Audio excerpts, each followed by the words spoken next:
తాకట్టులో ఉన్న బంగారాన్ని విడిపించి ఆ రోజు ఆన్లైన్ రేటుకే మేము కొంటాం. Sharma gold company.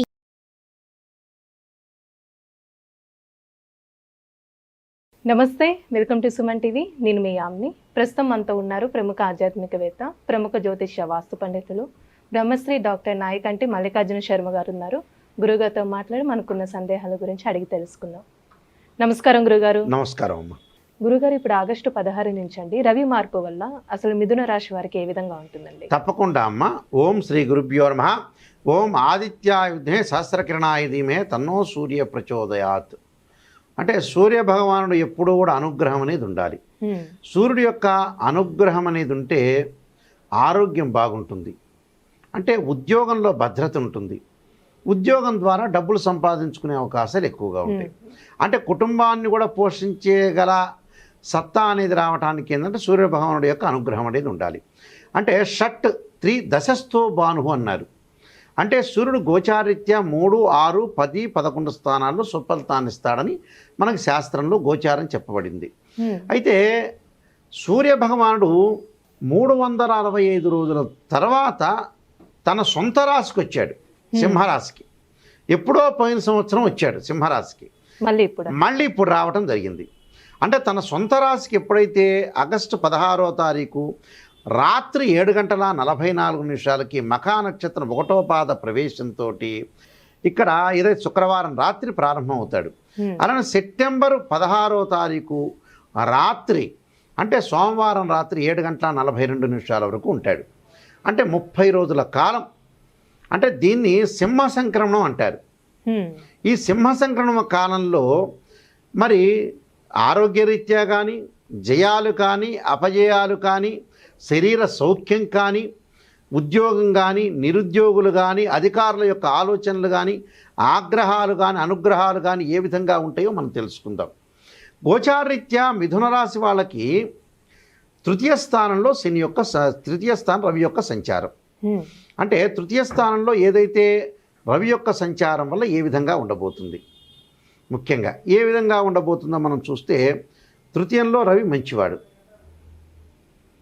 అంటే సూర్య భగవానుడు యొక్క అనుగ్రహం అనేది ఉండాలి కాబట్టి తృతీయంలో రవి యొక్క సంచారం వల్ల వాళ్ళకి శారీరక సుఖము, ఇష్టకామ్యార్థ సిద్ధి జరగటం, ఉద్యోగ ప్రయత్నాలు సఫలీకృతం కావటం, విదేశాల్లో ఉన్న విదేశాల్లో చాలామంది నిరుద్యోగులు ఉంటారు కదా, వాళ్ళందరికీ కూడా మంచి ఉద్యోగాలు రావటం ఒకటి, ఇక్కడ ఉండే ఉద్యోగస్తులందరికీ కూడా విదేశాలకు వెళ్ళటం, ఆ విదేశాల్లో వాళ్ళ దేశంలో ఉండే పౌరసత్వం లభించడం, గ్రీన్ కార్డు హోల్డర్ అంటారు.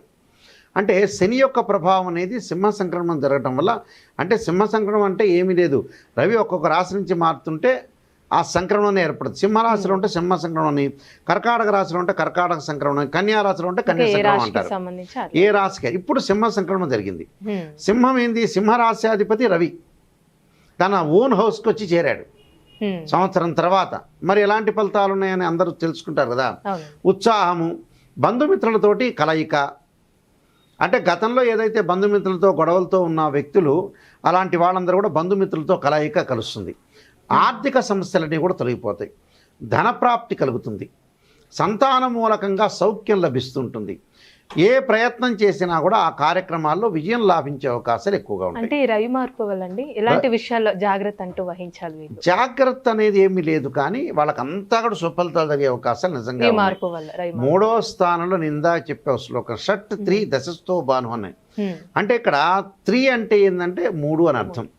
అంటే మిథున రాశి నుంచి మనం లెక్కేస్తే మిథునం, కర్కాటకం, సింహం, మూడో స్థానంలో రవి ఉన్నాడు గోచారి, అంటే బాగున్నట్టే అర్థం. దానివల్ల ఏంటంటే అన్నీ మంచి జరిగే అవకాశాలు నిజంగా చెప్పాలంటే బాగుంటాయని అర్థం. ప్రయత్న కార్యక్రమాల్లో విజయం, పదవీ లాభంతో పాటు సుఖము, శత్రునాశనం, అంటే శత్రువులు కూడా నాశనం అయిపోతారు. అంటే మనకు ఎవరైతే శత్రువులు ఉంటారో దూరంగా ఉండటం, వాళ్ళు నాశనం కావటం, ధనపరంగా అనుకూలంగా ఉండటం, సర్వత్రా విజయం లభించటం. అంటే అన్ని పనులలో కూడా అద్భుతంగా ఉండే అవకాశాలు ఉంటాయి. అలానే ఉద్యోగంలో ప్రమోషన్లు, మరి ఉద్యోగంలో ప్రమోషన్స్, విద్యార్థులు కూడా చదువు పట్ల ఆసక్తి బాగా పెరుగుతుంటుంది. అంటే వాళ్ళు ఆసక్తి చూపిస్తారు, దానివల్ల పెరిగే అవకాశాలు కూడా ఉంటాయి. అంటే వీళ్ళకి ఏమైనా శుభకార్యాలు జరిగే అవకాశం ఉందా అండి? శుభ కార్యక్రమాల్లో పాల్గొంటారు, వివాహాల శుభ కార్యక్రమాల్లో కూడా పాల్గొంటారు. అయితే వీళ్ళు ఇంటిలో చేయరు కానీ బట్ శుభ కార్యక్రమాల్లో ఒక రికగ్నైజర్గా వీళ్ళు గుర్తింపు పొందే అవకాశాలు ఎక్కువ ఉంటాయి. వీళ్ళు మేనేజ్మెంట్ చేస్తారు. అలానే చదువు పట్ల ఆసక్తి చూపించాలి విద్యార్థులు, చదువుకుంటారు. ప్రయాణాలు చేయటం వల్ల నూతన వ్యాపారాలు చేయకూడదు, కానీ నూతన వ్యాపారాలు అయితే చేయకూడదు. అంటే పెట్టుబడి కూడా పెట్టద్దు. పెట్టుబడి అంటే కొద్దిగా మితంగా పెట్టుబడి పెట్టాలి, కానీ పరిపూర్ణంగా పెట్టుబడి అనేది పెట్టకూడదు. దానితో పాటు నూతన వ్యాపారాలు అంటే ఉన్న వ్యాపారాన్ని కొనసాగించవచ్చు, ఉన్న వ్యాపారం లాభం కలుగుతుంది. కొత్త వ్యాపారాలు మటుకు ఇప్పుడు చేయకుండా ఉండటం చాలా మంచిది. దాంతోపాటు కుటుంబంలో గౌరవ మర్యాదలు బాగా పెరగటం, రెస్పెక్ట్ ఎక్కువగా పెరగటం, అనేక ఆదాయ మార్గాల్లోకి వెళ్ళే అవకాశాలు ఎక్కువ ఉంటాయి. అంటే ఏమైనా ఆరోగ్య సమస్యలు అంటున్నాయండి? ఆరోగ్య సమస్యలు ఏమి ఉండవమ్మా. ఆరోగ్యం అనేది గతం కంటే కుదుటపడే అవకాశాలు ఎక్కువ ఉంటుంది.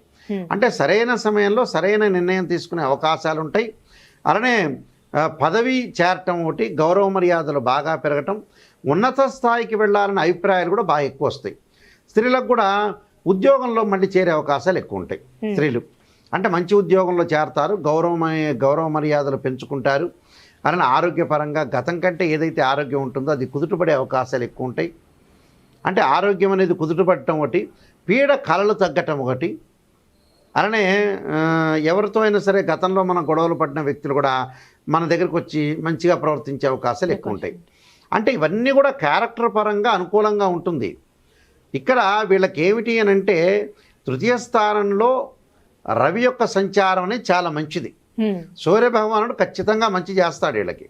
అయితే ఏంటంటే ఏదైనా సరే మనం చేసేటప్పుడు నేను ఇందాక ఒకటి చెప్పాను, నూతన వ్యాపారాలు చేయకూడదు, పెట్టుబడి అదొక్కటి మినహా ఇక మిగతావన్నీ అనుకూలంగా ఉంటాయి. వీళ్ళకి అనుకూలంగా ఉన్నాయంటే ఏంటంటే ఒక పాజిటివ్గా ఉంటుంది గోచారీత్యా. సూర్యభగవానుడు తన సొంత క్షేత్రంలో సంవత్సరం తర్వాత మళ్ళీ దానిలోకి రావటం వల్ల వీళ్ళకి అన్నీ కూడా మిథున రాశి వాళ్ళకి మంచి జరిగే అవకాశాలే ఎక్కువగా ఉంటాయి. ఇప్పుడు మెరుగైన ఫలితం కోసం ఏమైనా పరిహారం అంటూ ఉందండి? ఇంకా మెరుగైన ఫలితాలకి ఏంటంటే సూర్యుడి యొక్క ఆరాధన చేయాలి. అంటే కేవలం ఏంటంటే సూర్యుడిని ఆరాధన చేయాలంటే ఏమిటి అని అంటే, వివాహం కాని స్త్రీ పురుషులు కొంతమంది ఇబ్బంది పడుతున్నారంటే ప్రత్యేకంగా ఈ శ్రావణ మాసంలో ఆదివారం రోజున ఒక ముహూర్తం చూసుకొని ఉషా ఛాయా సమేత సూర్యనారాయణ స్వామి యొక్క కళ్యాణం చేయించడం మంచిది. అంటే టెంపుల్ లైన్ చేయించవచ్చు, లేకపోతే మనం ఇంట్లో అయినా చేసుకోవచ్చు. దానితో పాటు సూర్యుడు యొక్క అనుగ్రహం ఇంకా రావాలి అని అంటే అది కళ్యాణం అయ్యే వాళ్ళకి. దానితో పాటు ఓం ప్రభాకరాయుధే దివాకరాయ ధీమే తన్నో సూర్య ప్రచోదయాత్ అనే మంత్రాన్ని చక్కగా సూర్య గాయత్రి మంత్రాన్ని చదవటం వల్ల కూడా వీళ్ళకి మంచి జరిగే అవకాశం ఖచ్చితంగా. ఇదే పరిహారం చేసుకుంటే చాలమ్మా.